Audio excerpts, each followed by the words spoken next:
My good friends Ronnie, Alfred, and I took the plunge and all went together to get our colonoscopies here in New York City to take our health into our own hands and to prove that getting screened isn't as scary as you think. So today is prep day and tomorrow is the big day. I got this first one down. It's pretty tough. I gotta try to finish this in less than 2 hours. I think I can do it too. Wish me luck. Ooh. 24 hours before the procedure, we are put on a clear liquid diet. The next morning, we are on our way. Ronnie, you nervous? Yeah, actually I am, but I'm all right. I'm not nervous. I'm real. He nervous. I'm nervous too. May I have your last name and the doctor you'll be seeing today? Last name is Morgan, and the doctor is Dr. Pacheco. Dr. Paulo Pacheco, a gastroenterologist here at the Manhattan Endoscopy Center and NYU Langone, will be performing our procedures. So how do you guys feel this morning? Did preps go okay last night? Yeah. And is it true that the prep is like the worst part? The prep actually is the hardest part, and the anticipation, right? It's really important to follow those instructions, and you guys obviously did, so I appreciate that. Dr. Pacheco addresses one of our biggest concerns. What's the level of pain? You should feel no pain. Okay. So the anesthesia that we provide is going to basically relax you, make you really comfortable, and just put you at ease. So you'll feel as if you're having a really nice sleep. And is this the first time that you've seen a group of guys come in together to get colonoscopies? Absolutely.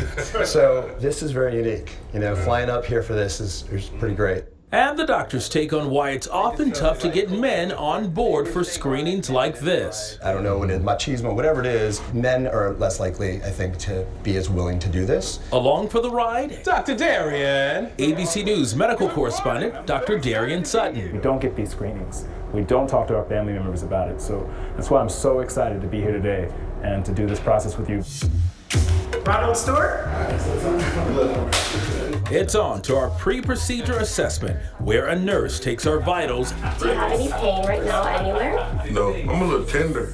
and reviews our medical history. No problems with your lungs, asthma? Okay. Then into our gowns. You ready? You ready?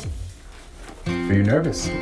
Yeah, not as nervous as I was when I walked in. I am so proud that you were doing this. Thank you. Not This is only important. Just in general, but in front of the world. As black men, statistically, there are some studies that show that we're less likely to be offered colonoscopies. But what you're doing today is going to save more lives than I can ever do in a shift in the ER. So when you wake up, you're going to feel refreshed, rejuvenated, and screened. And then we're going to be And done. clean. And screened and clean. Come on out, Ronnie. Just before heading in, we ask any last-minute questions. Ron Stewart, man, nice to meet you. Welcome. I'm up first. Oh my God, it's about to happen now. Usually a few seconds before it all becomes real, right? It's real now. Yeah.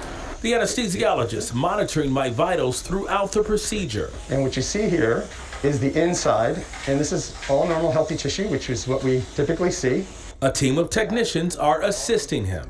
A short time into the colonoscopy, the doctor finds something. There is a polyp there. So that's a little polyp.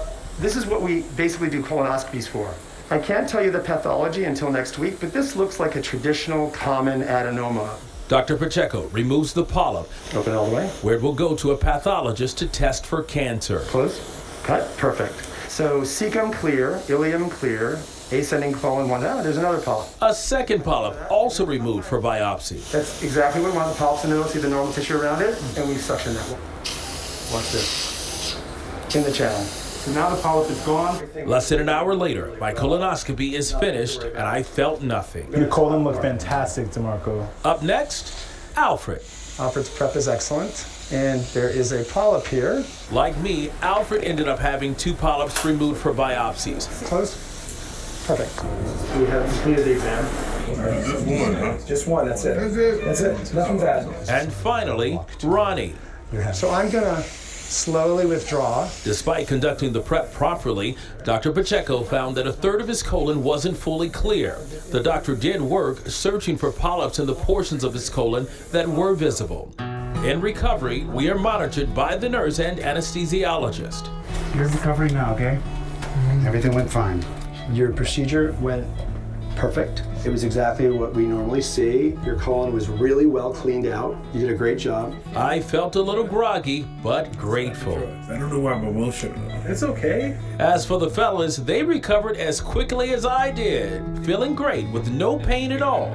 We compared notes. To me, the toughest part was the prep, and I thought this would be the toughest part. This was actually the easier. Yeah. If I had to tell my friends, I would say it's not that bad. It's one day. We have an idea of what we think this is, but honestly, I'm glad I did it. You now are an example of the fact that when it's over, it's no big deal. One day that can save your life. One sacrifice. Wow, we did it. We did it. Yes. Crazy to watch yourself. You hadn't Very seen crazy. any of I've that. never seen my colon in person or on TV, national TV. Well, now your colon has been on national television. Let's welcome Dr. Darian and Dr. Pacheco. Thank you so much for being with us. Let's talk a little bit about what we saw in the video. You found 2 polyps. That's right. With our good friend here, DeMarco. Talk us through what else you found. Sure. So first of all, it was great, DeMarco, that you came, because that's precisely why we do colonoscopy. The 2 polyps you had were what we typically see, and they're called adenomas, which we've talked about earlier. And in fact, over 30% of all patients that even come for colonoscopy have polyps. So it's not that uncommon. Most of those polyps are adenomas like yours. And the problem with that is that if those are left alone, they can slowly mutate and change over time, and they can grow into cancer later. Not all of them do, but some do. And in your case, you came early and young and ready and clean and ready to go. So we took them out and we reduced the risk for you. So what's next? Important. When do I have to come back and get that checked? So in your case, the guidelines suggest 7 to 10 years for you because you had 2 small benign adenomas. Now, let's talk about guidelines. Guidelines are there because we have thousands of patients over 50 years that we've been looking at. So we're pretty comfortable telling you to come back in 7 to 10 years. The problem with that, though, is that you're an individual. Right? You're not a population, you're a person. And things can change. And there are certain things in your case that I would say to all of my patients. DeMarco, I say come back in 7 to 10, but if something changes, an alarm symptom, blood in the stool, change in weight, abnormal emptying, something that doesn't feel right, the communication between you and I and the patient and the doctor is essential because you may need to come back earlier. Wow. Now, what can we do to prevent it? Well, there are certain things that you can't prevent. Age is a risk factor. Chronic illness like ulcerative colitis and Crohn's disease is a risk factor. Diabetes is a risk factor. Your genetics are a risk factor, and your family history. So we can't do anything about that. But what we can do is change things that can reduce the risk, like diet and lifestyle. So sedentary lifestyle is bad. Exercising, keeping in good shape and fitness is important. Avoiding excess alcohol and avoiding tobacco are really key in reducing the risk. And also just trying to avoid the weight gain problem that we see in America and trying to just keep yourself healthy and fit. You can make so much of a change that you may need fewer colonoscopies. And at the end of the day, my job as a doctor is to prevent colon cancer. And if everybody did that, they'd see me a lot less frequently.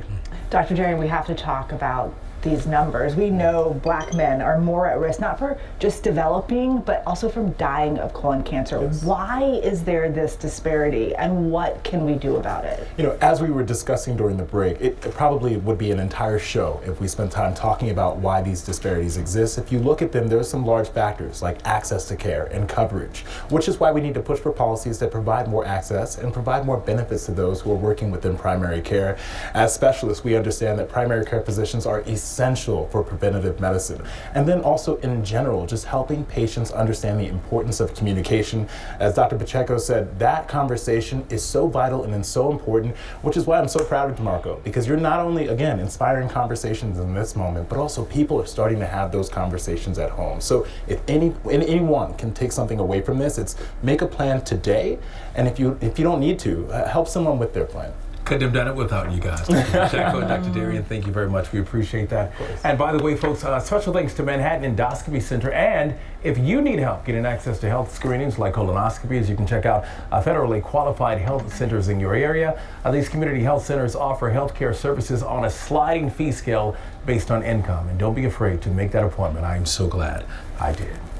Just ahead here on GMA3, rapper and actor Vince Staples.